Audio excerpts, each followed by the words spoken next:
Okay, so now we're going to see how to handle subset sum 1, subset 1, subset 2, combination sum 1,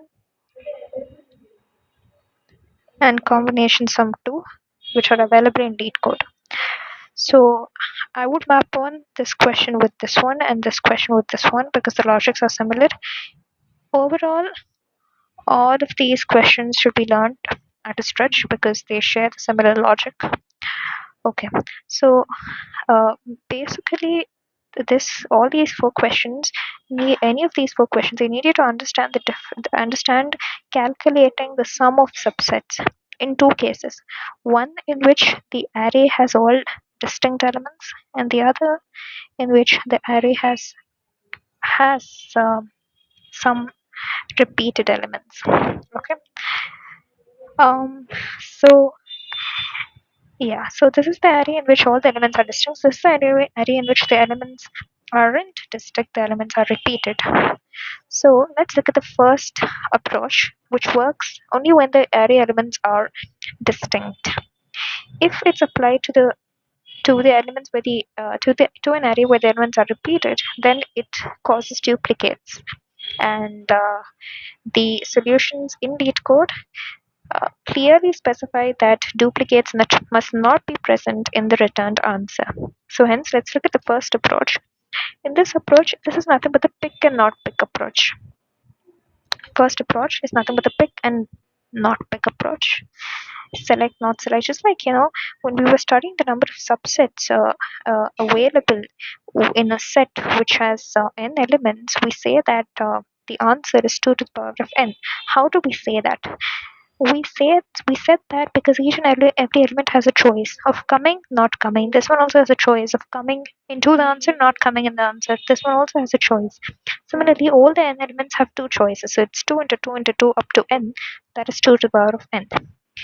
Now we so provided we knew that in a set all the n elements are distinct. Hence, this approach worked for us. However,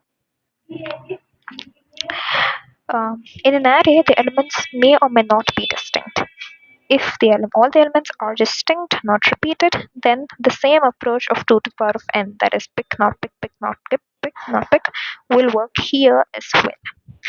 Now, what does that mean? How does that work? So basically, I call this function that has an index, and okay, let's just skip this.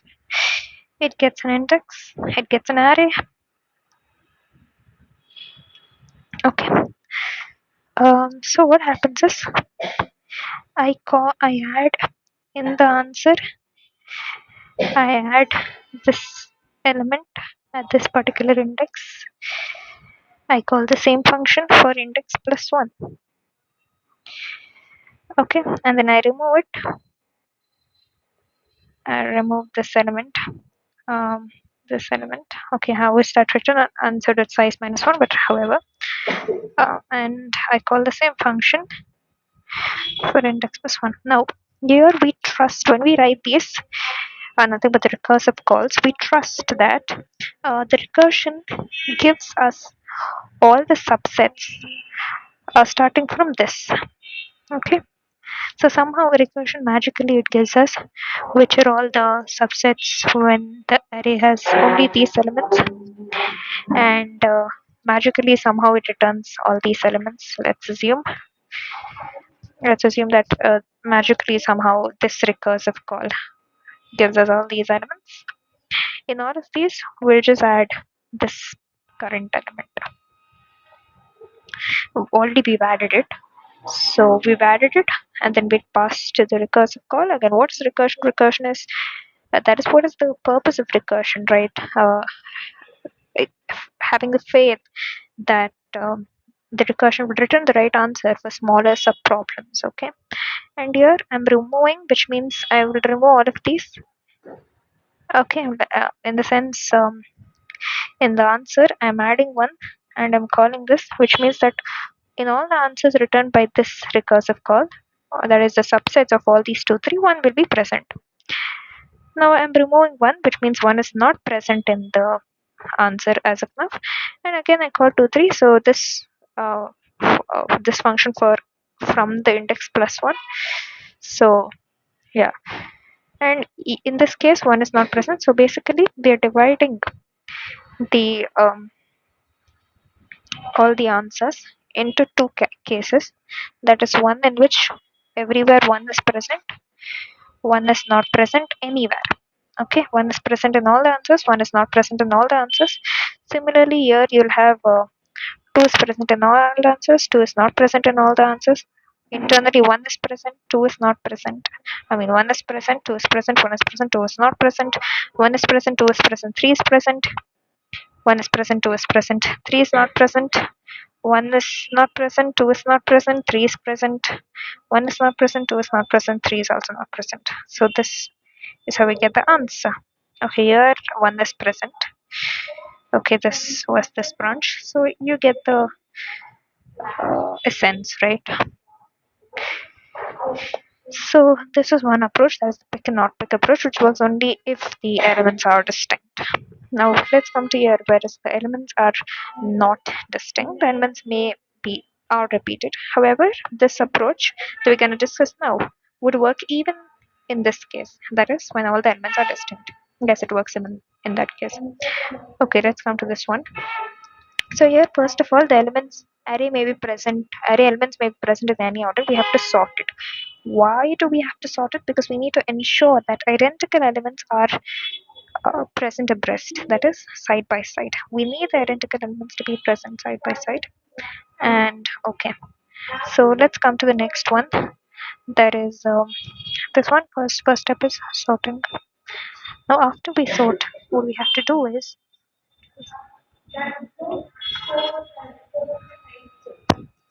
okay, so after we sort, we uh, so basically what we do is, you need to understand this logic first. That is, uh, if I have 3 bags,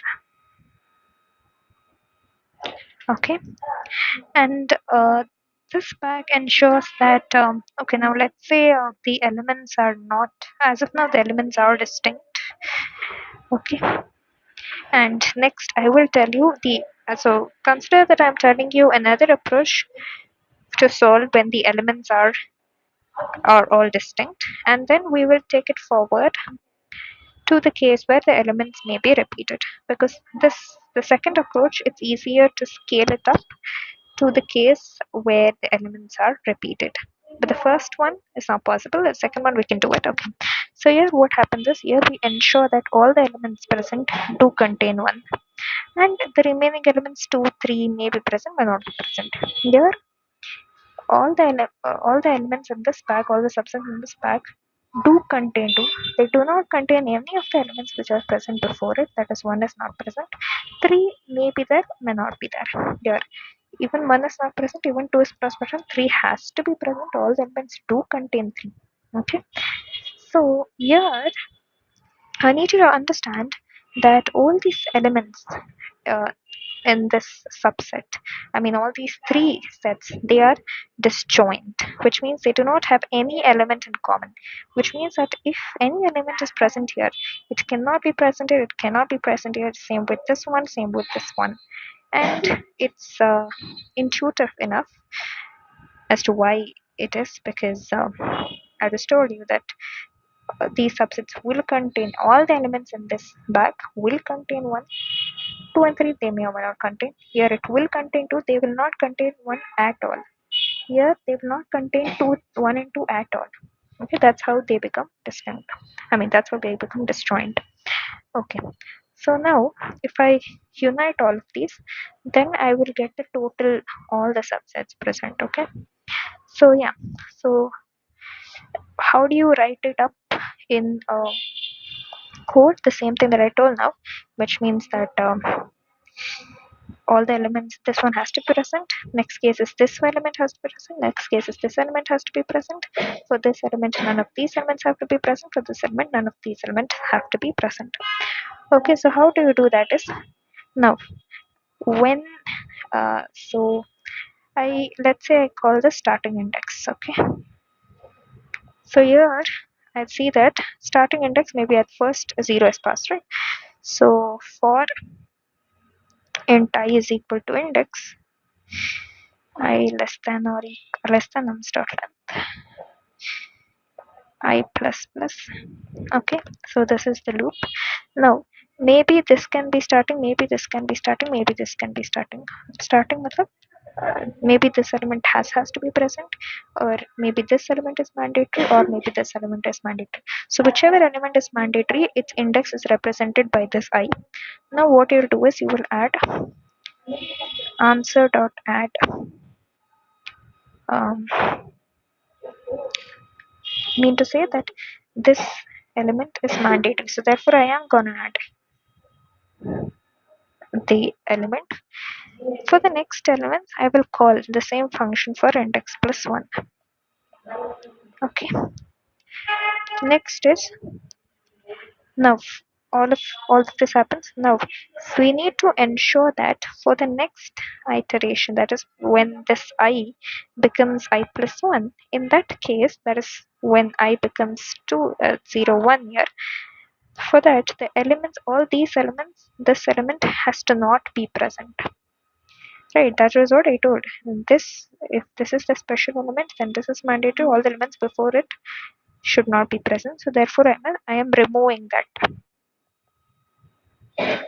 Index is whatever it is, you can just write it. Okay, answer size minus 1. Okay, yeah, so yeah, so this will work super fine when the elements are distinct. Now if the elements are repeated, then there's just one line that you have to add.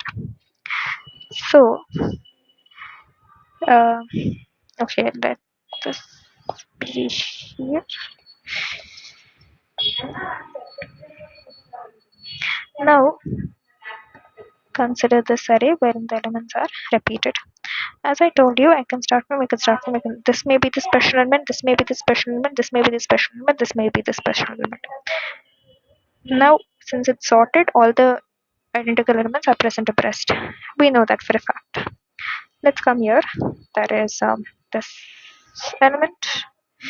So this element, when you have given an opportunity for this element to become the special element, that is for this element you've made it mandatory to be present in the answers, and you've given a call for given a recursive call for these stretch of elements. When you've already done that, um, is it necessary for you to again give a special opportunity for this element present here? No, because technically speaking, when I give the opportunity for this element again to become the special element, what happens is one will be present in all of these. 2 3 may be present, may not be present. But didn't this case isn't this case already solved when the opportunity was given for this element, that is the element before it, to become the special element? Yes, it already had all these subsets which are present here will definitely be present here.